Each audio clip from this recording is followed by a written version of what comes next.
Fresnay-sur-Sarthe va déroger à une tradition pourtant bien ancrée.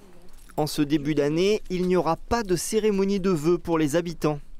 J'aime bien finalement faire le bilan de l'année et montrer les investissements qu'on fera dans l'année qui vient. Et là, franchement, j'ai pas grand-chose à montrer, donc voilà, c'est pour ça que j'ai décidé de ne pas les faire. Un choix que la maire de Fresnay-sur-Sarthe justifie par l'incertitude budgétaire qui plane sur sa commune, suite à la censure du gouvernement. On n'a pas du tout le montant des dotations de l'État, on ne sait pas sur quoi on va se baser pour faire notre budget.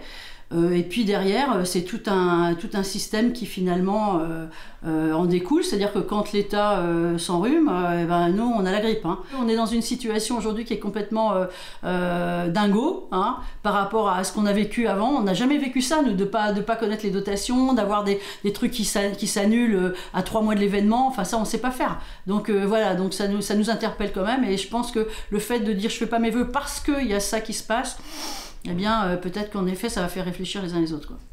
Économie réalisée, 2 000 € qui serviront à la politique culturelle.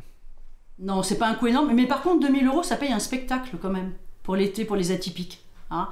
Donc finalement, plutôt que de faire les vœux et qu'il y ait peut-être 300 personnes qui viennent, eh ben moi je préfère avoir un spectacle ou deux de plus cet été et qui sera gratuit pour les gens.